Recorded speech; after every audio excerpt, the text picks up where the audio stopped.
আপনাদের অফিস সহায়ক নিয়োগ পরীক্ষা অংশগ্রহণ করবেন তাদের জন্য আজকের ভিডিওতে থাকছে নিয়োগ পরীক্ষা সাজেশন, প্রশ্ন প্যাটার্ন, বিগত সালের প্রশ্ন নিয়ে বিস্তারিত আলোচনা। আশা করি ভিডিওটি প্রথম থেকে শেষ অবধি দেখবেন এবং চ্যানেলটি অবশ্যই সাবস্ক্রাইব করে রাখবেন যাতে আপনাদের ভবিষ্যতে যে কোনো চাকরি পরীক্ষা কাজে আসতে পারে।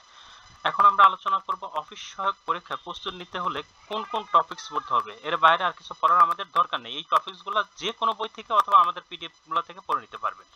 এখন আসে অফিস সহায়ক পরীক্ষার প্রস্তুতি সাজেশন। কোন কোন টপিকস পড়বো? বাংলার জন্য ব্যাকরণের যে পাঠটা সেখানে পড়বো সন্ধি, কারক, সমাস, এক কথায় প্রকাশ, বাগধারা। এই টপিকসগুলোই পড়বো, এর বাইরে আর কিছু পড়ার দরকার নেই। সাহিত্যের যে পাঠটা সেখানে বিভিন্ন কবি সাহিত্যিকদের জীবনী এবং তাদের বিখ্যাত রচনাগুলা, শুধু বিখ্যাত রচনাগুলা যে কোনো বই থেকে পড়ে নিতে পারে অথবা আমাদের পিডিএফ থেকেও পড়ে নিতে পারেন। আর একটা জিনিস থাকে অনুচ্ছেদগুলা আপনারা যে বই থেকেই পড়েন না কেন হুবহুব কমন আসবে না। আর হুবহুব যদি আপনি মুখস্থ লেখেন এক্ষেত্রে কিন্তু আপনি ধরা খেয়ে যাবেন। যে খাতা দেখবে সে বুঝবে যে আপনার মাথায় কিছু নেই, সবকিছু মুখস্থ করেই লিখছেন। অতএব এগুলা অনুচ্ছেদগুলা নিয়মিত পেপার পড়বেন, নিউজ দেখবেন, এমনিতেই লিখতে পারবেন। বানিয়ে লেখার চেষ্টা করবেন। ইংরেজি ক্ষেত্রে গ্রামারে, tense, part of speech, verb, preposition, voice, narration, এই টপিকগুলো, অর্থাৎ right form of verb, preposition, article, এই কয়টা টপিকস একটু ভালো করে পড়বেন। প্রিপোজিশন, রাইট ফর্ম ভার্ব এবং আর্টিকেল একটু ভালো গুরুত্ব দিয়ে পড়বেন। আর আরেকটা আছে ভোকাবুলারির ক্ষেত্রে আইটেম ফ্রেজটা খুব গুরুত্ব দিয়ে পড়বেন। আইটেম ফ্রেজ অবশ্যই প্রশ্ন আসবেই। এর সাথে ট্রান্সলেশন মাস্ট বি, আপনাদের পরীক্ষায় এসেই থাকবে। প্যারাগ্রাফ এবং লেটার রাইটিং। প্যারাগ্রাফ এবং লেটার রাইটিং বিশেষ করে যারা ডিসি অফিসে পরীক্ষা দেবেন তাদের লেটার রাইটিংটা পড়ে যেতে হবে। আর যারা বিভিন্ন মন্ত্রণালয় পরীক্ষা দেবেন তারা প্যারাগ্রাফ পড়ে যাবেন।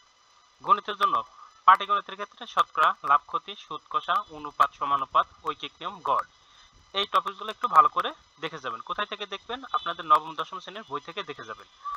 বীজগণিতের ক্ষেত্রে সূচক, উৎপাদকে বিশ্লেষণ, লসাগু, গসাগু। বিশেষ করে এই বীজগণিতের ক্ষেত্রে একটা অধ্যায় থেকে প্রশ্ন আসে, সেটা ক্লাস 10 এর তৃতীয় অধ্যায় থেকে।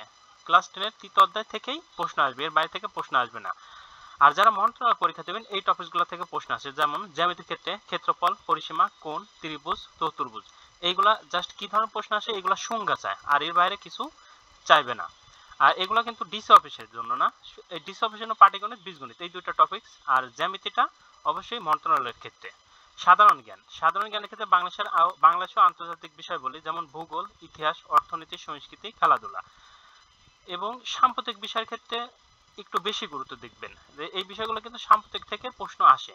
আর যে বিষয়টা থাকে সেটা বিভিন্ন সংগঠনের কত সালে প্রতিষ্ঠিত হয়েছে এবং এটার সদর দপ্তর কোথায় অবস্থিত, এই টপিকগুলো একটু গুরুত্ব দিতে দেখবেন। আর আমাদের যে পিডিএফটা আছে অফিস সহায়ক জব রিভিউ, এটা জাস্ট শর্ট কোশ্চেন রিটেন পদ্ধতিতে যদি পরীক্ষা হয় তাহলে এই পিডিএফ থেকে আপনি 70-80% প্লাস প্রশ্ন কমন পাবেন। পিডিএফ এর মূল্য 40 টাকা। যারা নিতে চান তারা এই নাম্বারে হোয়াটসঅ্যাপের মাধ্যমে যোগাযোগ করে রিটেনের জন্য পিডিএফটি সংগ্রহ করে নেবেন। আপনারা বুঝবেন কিভাবে যে আপনাদের রিটেন পরীক্ষা হবে। যেমন ডিসি অফিসের পরীক্ষাগুলো রিটেন, সরাসরি রিটেন হবে, এখানে শর্ট কোশ্চেন রিটেন পদ্ধতিতে আসবে। আর মন্ত্রণালয়ের পরীক্ষা যদি ধরুন যে 50টা বা 100টা পদ আছে, 100 বা 50টা এরকম পদ থাকলে রিটেন হয়। যদি 100-র উপরে পদ চলে যায় সেক্ষেত্রে আপনাদের এমসিকিউ হবে। এখন আসি যে আপনাদের যারা রিটেন পরীক্ষা দেবেন তাদের রিটেনের পরীক্ষার ঠিক প্রশ্ন প্যাটার্ন এমন আসবে। এই যে দেখতে পাচ্ছেন শর্ট কোশ্চেন রিটেন, যেমন এখানে বলা হয়েছে বাংলা সাহিত্য, মুসলিম রেনেসার কবি কে, বিষাদ সিন্ধু কি, এর রচয়িতা কে, এই ধরনের প্রশ্নগুলো আসবে। এই উত্তর এই অফিস সহায়ক জব রিভিউ এই বইটার মধ্যে দেওয়া আছে। এই রিটেন প্রশ্ন পরীক্ষার বিভিন্ন রিটেন প্রশ্ন, এরকম রিটেন প্রশ্ন যা যা আছে সব পরীক্ষার প্রশ্নের সমাধান এই অফিস সহায়ক জব রিভিউতে দেওয়া আছে। বিশেষ করে রিটেনের আপনাদের প্রশ্ন কিন্তু রিটেন হলে 40 অথবা 50 মার্কের হয়, 1 ঘন্টা সময় দেওয়া হয়। যেমন বাংলা থেকে প্রশ্ন আসে, ইংরেজি, গণিত এবং সাধারণ জ্ঞান, এই 4টা টপিকসের উপরই প্রশ্ন আসবে। এখন এমসিকিউ যদি হয়, এমসিকিউর ক্ষেত্রে আপনাদের একটা বিষয় মাথায় রাখতে হবে যে এখানে কোনো সিলেবাস নেই, কিন্তু এখানে ডিটেলস পড়ে যেতে হবে আপনাকে, ডিটেলস। কারণ এখানে কোনো সিলেবাস থেকে প্রশ্ন আসবে না। সেক্ষেত্রে আপনাদের যারা এমসিকিউ পরীক্ষা দিবেন তাদের বলবো এখানে যে পিডিএফ গুলা দেখতেছেন, যেমন বাংলার জন্য এটা, ইংরেজির জন্য এটা, গণিতের জন্য গণিত জব রিভিউ, আর সাধারণ জ্ঞানের জন্য জব রিভিউ এবং প্রিভিয়াস কোশ্চেন ব্যাংকের জন্য অফিস সহায়ক জব রিভিউ, এই এমসিকিউ পদ্ধতিতে যারা পরীক্ষা দিবেন তারা এই সবগুলো পিডিএফ সংগ্রহ করে নেবেন। সবগুলো পিডিএফ এর মূল্য 100 টাকা। যারা নিতে চান তারা এই নম্বরে হোয়াটসঅ্যাপের মাধ্যমে যোগাযোগ করে পিডিএফ গুলো সংগ্রহ করে নেবেন। অনেক সময় আছে যে অফিস সহায়কের সাথে অন্যান্য যে 20 গ্রেডের পদ, এই পদের প্রশ্ন কিন্তু একই প্রশ্ন প্যাটার্নে হয়।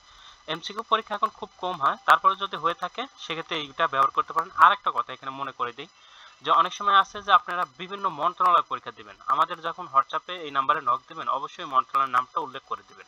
মন্ত্রণালয়ের নাম উল্লেখ করলে হবে কি যে ওই মন্ত্রণালয়ে যদি প্রিভিয়াস কোশ্চেন আমাদের কাছে থাকে তাহলে আমরা আপনাদের প্রোভাইড করতে পারবো। ধরুন এখন যেমন শিক্ষা মন্ত্রণালয়ে আপনি পরীক্ষা দিচ্ছেন, তাহলে শিক্ষা মন্ত্রণালয়ে যদি পরীক্ষার প্রশ্নগুলো যদি আমাদের কাছে থাকে তাহলে আমরা আমাদের প্রোভাইড করলাম, আপনাদের প্রোভাইড করলাম, আপনারা বুঝতে পারলেন নিজেরই। অথবা ডিসি অফিসে পরীক্ষা দিচ্ছেন, ডিসি অফিসের কথা বললে পরে আমরা ডিসি অফিসেরটা প্রোভাইড করতে পারবো। এরকম আপনারা যে মন্ত্রণালয়ে পরীক্ষা দিবেন সেই মন্ত্রণালয়ের নামটা একটু অবশ্যই হোয়াটসঅ্যাপে লিখে দিবেন। আর এরপরেও যদি আপনাদের কোনো কমেন্ট থাকে বা কোনো প্রশ্ন থাকে অবশ্যই কমেন্ট বক্সে কমেন্টস করে জানাবেন, আর চ্যানেলটা সাবস্ক্রাইব করে আমাদের পাশে থাকবেন। আল্লাহ হাফেজ।